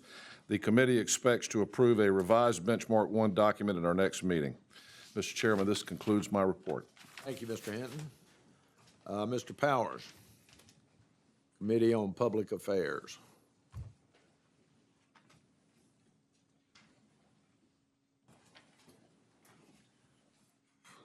Thank you, Mr. Chairman. Chairman Bissett and Board of Governors, members. During the conference call on Monday, the Committee on Public Affairs received updates on the ending of the legislative session as well as an update on goings-on in Washington. Vice President for State Government Relations Drew Moretz gave us an update about the status of the state budget. Since we were last together, the legislature wrapped up their session after passing their budget and other cleanup bills. The budget included a number of key priorities for the University of North Carolina, including positive outcomes in several Board of Governors' requests. Among the more important, across-the-board pay raises and bonuses, as well as a $20 million pool for merit bonuses, removing the private fundraising cap as requested, as we just discussed, a permanent fix to the QUEBA pension issue we've been dealing with for a number of years, postponement of the North Carolina GAP program, the Guaranteed Admission Program, which President Spelling spoke about, conversion of $4 million non-recurring funds to recurring for Brody School of Medicine, and we're going to try to get that other $4 million next session, increasing UNC's share of repair and renovation money to 50%, and also portions of the Senate Bill 873 were included in the budget, the Access to Affordable Education Act, which creates a fixed tuition option for new students as well as capped future fee increases and creates a 1,000 in-state, 5,000 out-of-state tuition for 3 UNC campuses, Western Carolina, UNC Pembroke, and Elizabeth City State, and funding for our Partway Home student request. Additionally, the legislature took up some policy bills that were very important to the university and on other issues. UNC Self-Liquidating Projects Bill, which included a complete package of non-appropriated projects that we approved earlier. And the Students Know Before You Go centralized residency determination, which is a much-needed bill to ensure consistent residency determinations, which we worked closely with the community colleges and the private independent schools. There was one final bill of interest to UNC, the General Statutes Commission Technical Corrections Bill, Senate 821. These are so much fun when you just need to talk about excitement, this, the technical corrections bills. But it did include two priorities for us. Permanent extension of the increased carry-forward authority we received last year, and the right to retain legal counsel for the Board of Governors without going through the Attorney General and the Governor's office for approval. The bill passed the House. The Senate adjourned before it received the bill for concurrence, so it was not passed finally. We will be back this session to try to secure those two items. I want to thank many of my fellow board members who came down to the legislature at different times, who assisted throughout the session in support of our budget and policy agenda. Additionally, I want to applaud the chancellors and their campus liaisons for their efforts throughout the session. As you know, I'm down there every day. I work with your campus liaisons pretty much on a daily basis. They do a great job. I saw more involvement from campus liaisons this year, and I saw people really stepping up who hadn't spent a lot of time with the team. So really, really pleased with the job that the schools did in pulling together for the whole team in the legislature this year. You personalize the requests to them in ways that make sense to them. The schools in their district that they want to hear from, you add that personal touch to us. So thank you very much. Even though the legislature's out of session, we will not quit working. We have a number of issues we'll be working on. Drew and I are going to hit the road a little bit, and anybody else that might want to join us to go visit some legislators in their home districts. So if we're in town where one of your campuses is, we'll let you know in case you want to join us. And we're going to begin work on next year's policy agenda items, particularly as they'll relate to the strategic plan. Following the state relations recap, the committee also heard a federal update from Jonathan Kapler, who had been to D.C. recently with the president. President Spellings, that is, not the other president. Starting in July, Vice President of Federal Relations Kimberly Reinhart began a 6-month medical leave. In her place, President Spellings has appointed Jonathan Kapler to serve as acting Vice President of Federal Relations. As the General Assembly was concluding a short legislative session, Jonathan quickly transitioned to federal relations, starting with his trip to Washington with the President. President Spellings and Jonathan met with members of North Carolina's congressional delegation and other key leaders while in our nation's capital. Jonathan has continued outreach to congressional offices and other stakeholders in federal higher education policy to ensure the UNC system doesn't lose any momentum on current issues, as well as policy proposals with a longer time horizon. Jonathan segued very quickly into this role because literally he was in the legislature Friday night late, and Monday morning he was switching gears and going in a different direction. It's often said of federal legislation and regulatory issues that the gears of government grind slowly, and do they. While there are a number of federal legislative and regulatory items of note moving, few are expected to be enacted by the end of this calendar year. We will continue to engage and work with members of Congress, their staff, key external partners, and others to advocate on behalf of the UNC system on issues ranging from higher education, regulatory reform, personnel policies, federal student aid issues, federal research funding, and many more. Over the next few months, UNC General Information staff will also be working on a federal policy agenda as with the state, and we will bring those items to the board for consideration and action at a later time. During our call on Monday, President Spellings introduced her newest hire, Kevin Howell, the new Senior Vice President for External Affairs.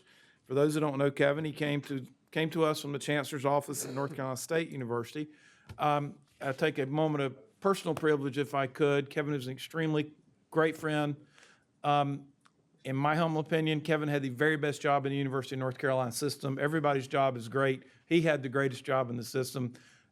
He walked away from a situation where he loved and they loved him to serve the university in a higher level. So Kevin, you made a sacrifice, and some people say it's promotion. You know, there's those of us who might differ with that, but thank you for your willingness to make the sacrifice, and look forward to working with you as we have for the last few years on these issues. And as also yesterday, as Walter said, we joined with the audit committee in looking at benchmark 1 of the economic impact to the state by the university system. And we'll be, as other committees, continuing that as we go forward. Had a very robust discussion on those issues yesterday. Mr. Chairman, I have no issues for a vote, and that concludes my report. Thank you, Mr. Powers. Mr. Mitchell, report of the Strategic Planning Committee.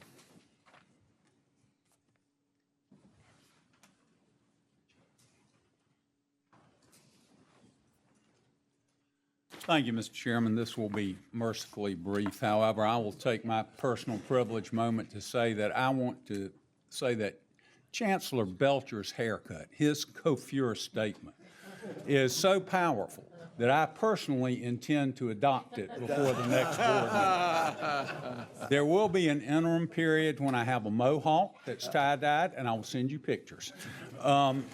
Mr. Chairman, thank you. We met by phone on July the 12th. Our committee received a comprehensive update on strategic planning led by Charlie Peruse, and I want to thank Charlie. He has pulled the yeoman's oar on the strategic planning process with the help of a lot of good staff people, but thank you, Charlie. We talked about what our next steps were. We went through the comprehensive schedule that you have all seen, the comprehensive calendar that's been provided to you. And just as a reminder, the major highlights will be defining the themes which you worked on yesterday, and I hope you all reached a good result. We look forward to reviewing them. Then evaluating the current landscape and assessing the strengths and weaknesses of our system and campuses.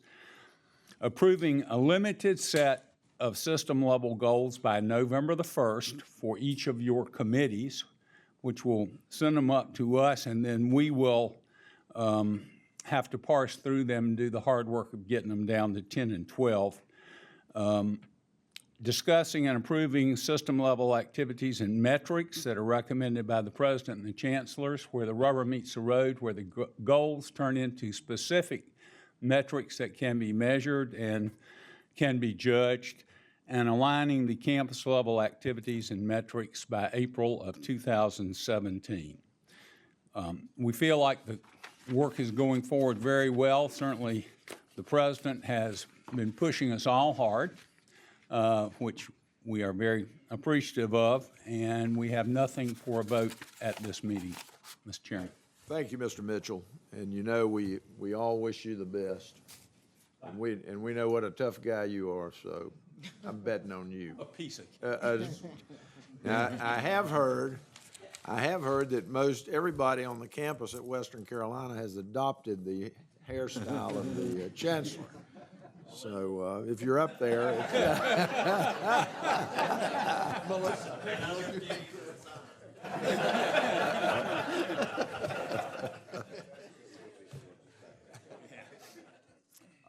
Mrs. Wiley, a report on the public comment session.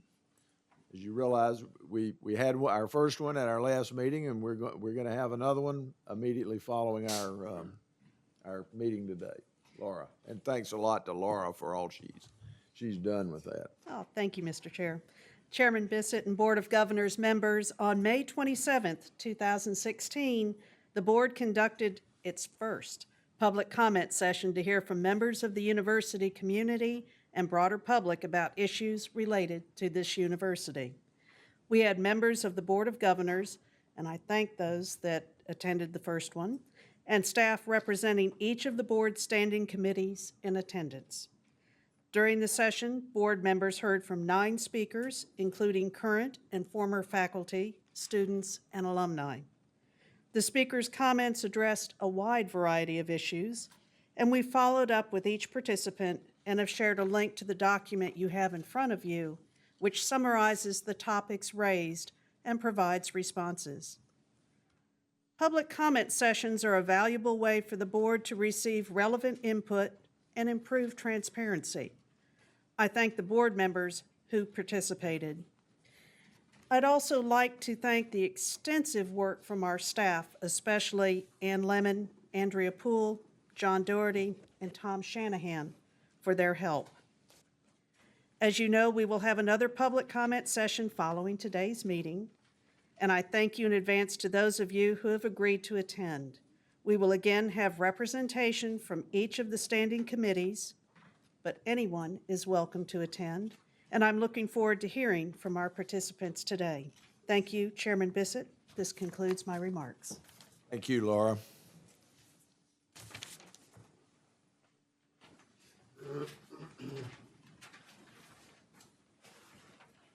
I've been asked to come up here for my chairman's remarks because I have been assigned a technology task, and I'm not sure I'm up to it, but we'll see if it works. Before I begin my report, I'd like to welcome several student body presidents from our campuses who are here in attendance. I thought we were going to have three. I'm not sure that the third has arrived, but I would like for you to stand and introduce yourself to the board. Hi, I'm Tyreek Ramos from School of the Arts. I'm a fourth-year contemporary major in the School of Dance, and I am a student body president there. Thank you for all that you do for the university system. Thank you. Thank you very much, Terry.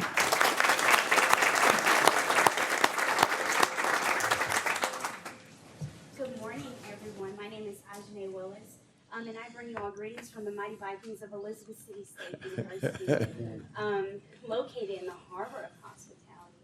We are the most hospitable campus in the system, but I do have the pleasure of serving in the capacity of the student body president for this year. I'm so excited to be here and to just be in the midst of so much scholarship and passion for education. And we pride ourselves at Elizabeth City State University about waking up every morning with legacy on your mind and that passion for education. So thank you all for everything that you do. Thank you.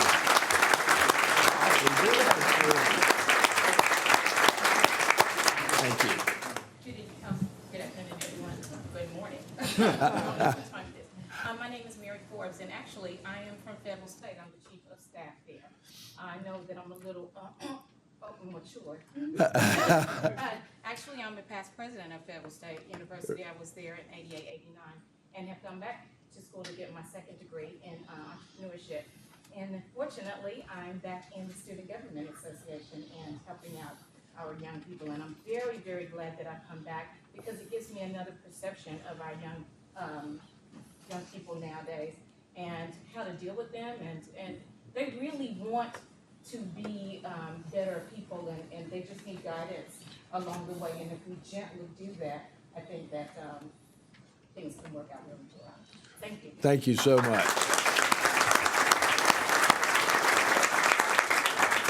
Thank all of you for being here. Thank you very much. I would also like to recognize at this time the service of Ann Lemon, who recently accepted a position as Interim Associate Provost for Human Resources at UNC Chapel Hill.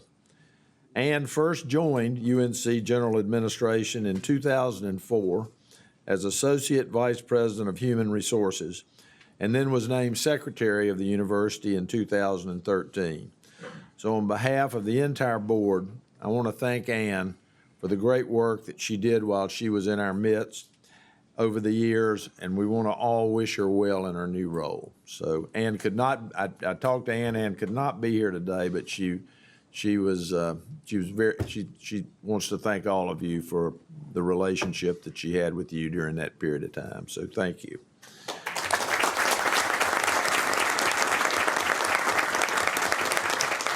I have just a few other announcements. Earlier this month, President Spellings, Henry Hinton, and I hosted a dinner and moderated discussion among the chairs of our 17 boards of trustees. Our goal was to solicit input on how the Board of Governors and General Administration can better use the talents of the boards of trustees and how together we can make our system even stronger by advancing our shared priorities. We heard some great ideas, and we look forward to fostering these partnerships going forward, especially as we move ahead with our strategic planning process. And so it's one reason I was so pleased that George was with us for this meeting, and we hope to be able to host trustees from our campuses at more of our meetings. So look forward to that. The process that will guide and shape the development of the new strategic plan that will help us strengthen the system going forward. And it's going to align all of our goals behind a common, all of our work behind a common set of goals. So I'm really proud of that work that is taking place. The standing committees met yesterday, and to dive into their assigned strategic planning themes for the first time, trying to come to an agreement on definitions for access, affordability and efficiency, student success, economic impact, and excellent and diverse institutions. And this process is it's a moving target. I think we made a lot of progress yesterday. So keep up the good work, and look forward to what all of you all are doing and what Champ's committee is doing, and we'll keep reporting the progress on this to you as we go along. Okay, now for the fun part. Okay. All right, are you ready? Aha! It worked. On a lighter note, I'm pleased to announce that when the Olympic Games begin in Rio next week, the University of North Carolina system will be well represented. 25 individuals from across the UNC system, including student and alumni athletes from NC State, UNC Chapel Hill, UNC Asheville, UNC Greensboro, and UNC Pembroke, will be competing in events for track and field, swimming, rifle, women's field hockey and soccer, and men and women's basketball. Most of these athletes will be competing for the USA, but others will be representing their home countries of Denmark, India, Lithuania, New Zealand, Serbia, Turkey, and Zimbabwe. And we have a picture of one of these athletes that I have so wonderfully made to come up here on the screen, who was a subject of a news story where he currently lives. And I wanted you to see the T-shirt that he was wearing during this interview. UNC Pembroke, unbelievable. This is Mr.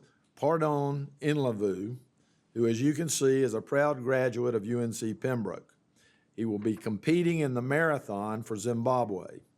So I encourage you to visit the University of North Carolina's website to check out a full listing of student and alumni athletes participating in this year's games. And so as you're watching the Olympics, let's look for these great representatives of our system. So let me just, in closing, remind you that our next meeting of the Board of Governors is scheduled here in Chapel Hill on September 9th. So I look forward to seeing you all there. At this point, Secretary Perry, I would entertain a motion to go into closed session. Mr. Chairman, I move that we go into closed session to prevent the disclosure of information that is privileged or confidential under Article 7 of Chapter 126 of the North Carolina General Statutes and 20 U.S.C. and 1232G and 34 CFR Part 99, or not considered a public record within the meaning of Chapter 132 of the General Statutes, to prevent the premature disclosure of an honorary award or scholarship, to consult with our attorney to protect the attorney-client privilege, to consider and give instructions concerning a potential or actual claim, administrative procedure, or judicial action for the following cases: Carcano et al. Versus McCrory et al. And United States versus North Carolina.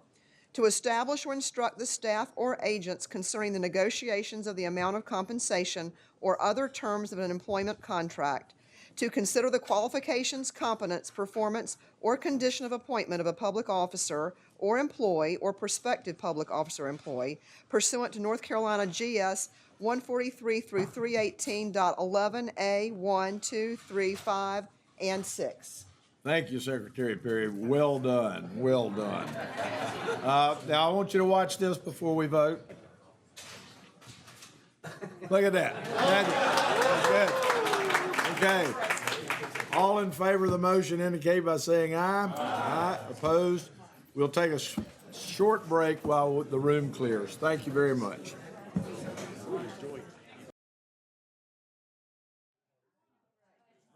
Thanks, Mike.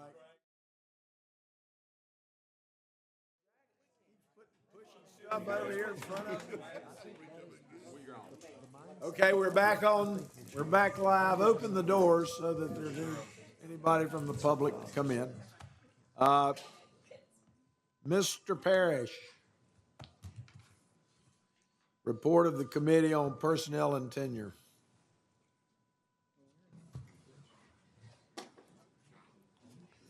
Thank you, Chairman Bissett. Chairman Bissett and the Board of Governor members, this report covers open session items discussed during the Committee on Personnel and Tenures meeting on Monday, July 25th and Thursday, July 28th. We covered many items, so I appreciate your attendance today because we still have some work to do.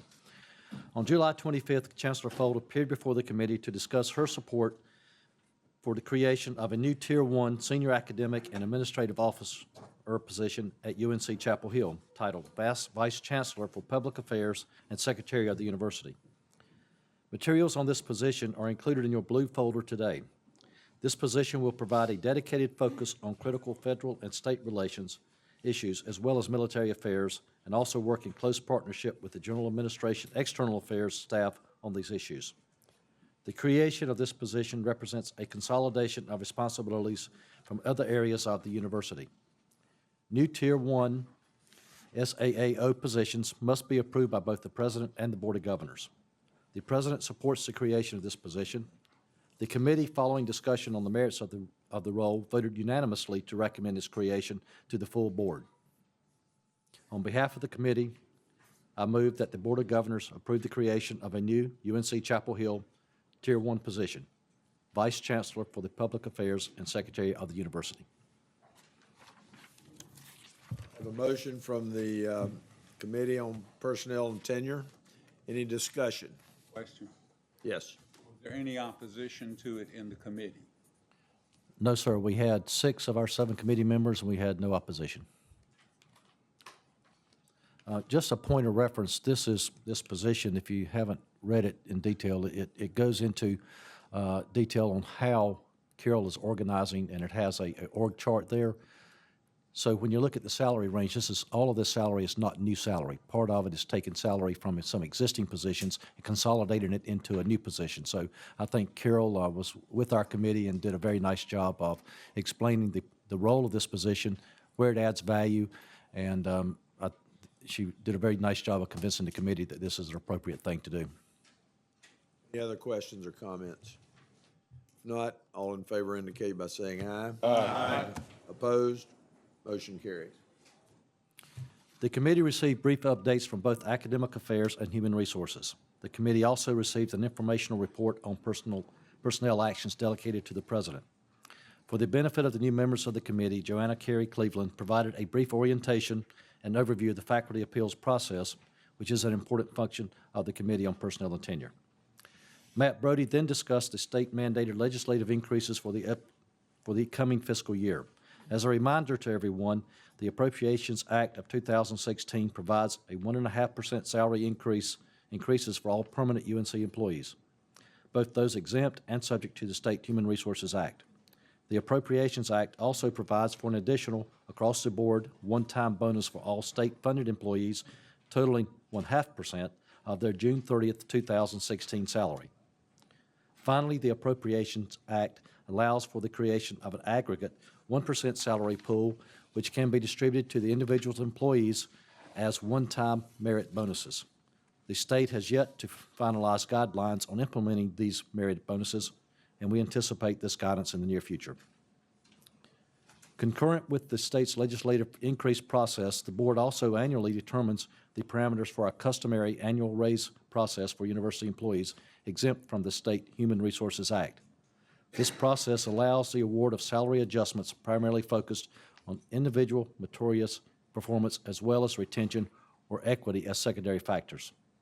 The committee voted unanimously to recommend that the full board approve a resolution to grant the President the necessary authority to both implement the legislative salary adjustments and any one-time payments provided for in the Appropriations Act, as well as issue instructions to the constituent institutions for the aforementioned annual raise process.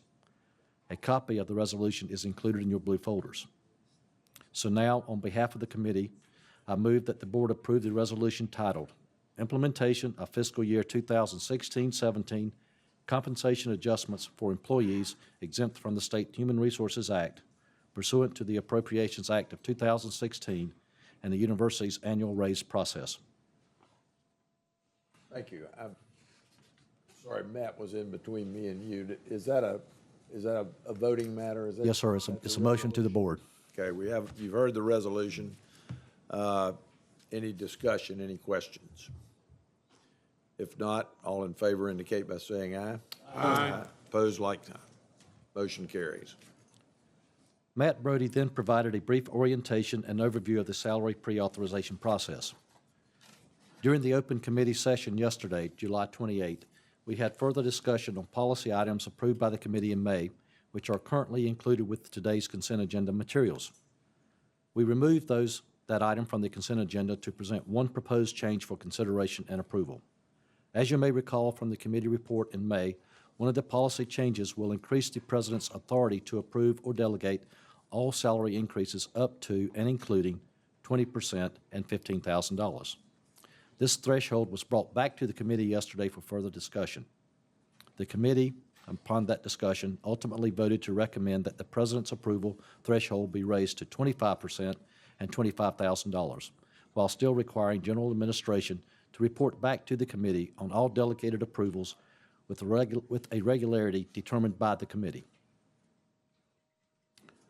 On behalf of the committee, I now move that the board approve the proposed policy changes to Section 200.6 and 600.3.4 of the UNC Policy Manual and Section 500 of the Code, as detailed in the material originally included in the consent agenda, with the following minor revision: that the president's delegation to pre-authorize salary increases be raised to 25% and $25,000. Thank you, Mr. Chairman. Any discussion, comments?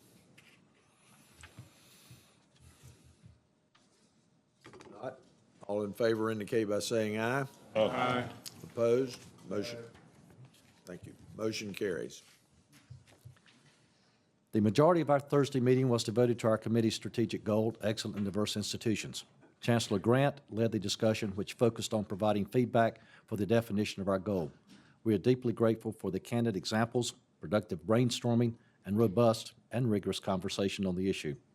We will capture this feedback and produce a condensed, concise definition. We will then proceed to the next phase of the project, which seeks to develop real, practical strategies to achieve our goal and to define stakeholder groups. The committee is grateful for the work done by Chancellor Grant, Chancellor Anderson, Chancellor Saunders-White, and the GA staff. Thank you very much. As a final item, the committee recommends approval of proposed salary increases for the chancellors as recommended by the president. The proposed increases are designed to continue to move our chancellors to the minimum of their market salary ranges as established by the Buck Report on Executive Compensation, which was completed approximately 15 months ago. The average of the proposed increase amounts for the chancellors is 3.25%, and the grand total is just slightly over $200,000. Please note that 1.5% of that was mandated by the state. These increases will be effective as of July 1st, 2016, though they may not be implemented until August. On behalf of the committee, I move that the board approve the proposed fiscal year 2016-17 chancellor salary increases. Heard the motion, you've heard the resolution presented by the committee. Any discussion or comments? Yes, Champ. Just wanted to emphasize that this is not based an issue of merit or competency. It is merely to get salary ranges for the positions into the range we're trying to get to. And no chancellor or anyone else should take this as a commentary, pro or con, on their performance. Thank you, Champ, for that clarification. It's as we know, it's a part of a process that's been going on now for almost 2 years. Started under GA's chairmanship, and we're about to get there. Steve. Mr. Chair, I just want to say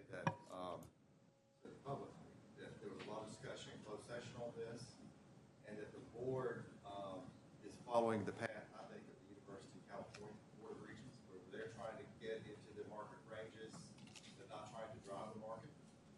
So we're trying to be competitive, and I think that President Snell came up with a very reasonable request based on the increasing market that we're facing right now. I will say too, I want the public to know that we have in the past, last year, rejected much larger increases because we thought they were too large. So it's not like we are rubber stamping the president every time. We are using discretion, and I think what the president has come up here is reasonable. Thank you, Mr. Long. Yes, Mr. Mr. Chairman, I also think it's worth pointing out that of the total average, 3.5%, whatever, 1.5% of it is the state, the legislative approved raises for all state employees. So that's a component of that, not new money, if you will. Anyone else like to make a comment? If not, you've heard the motion. All in favor indicate by saying aye. Aye. Opposed, like sign. Thank you very much. The motion carries. I would like to thank all the work of this board today on this topic. I'd also like to thank Mr. Long personally and publicly for his input into this committee's work the past 2 weeks. And that concludes my report, Mr. Chairman. Thank you, Mr. Parrish. I know the P&T had a lot of things going on at this meeting, and I appreciate all the work you and your committee put in addition to the strategic planning issues that your committee faced and all the committees faced. So I want to thank all of our board members for being here and for participating as you have these past 2 days. I wish you all a very happy rest of the summer, and we look forward to seeing you on September 9th. So thank you all very much. The public comment session will take place in room 128, 30 minutes from the moment we adjourn this meeting, which I hope will be soon. Do I have a motion, Frank? So moved. Second. Second. All in favor, say aye. Aye. Thank you very much.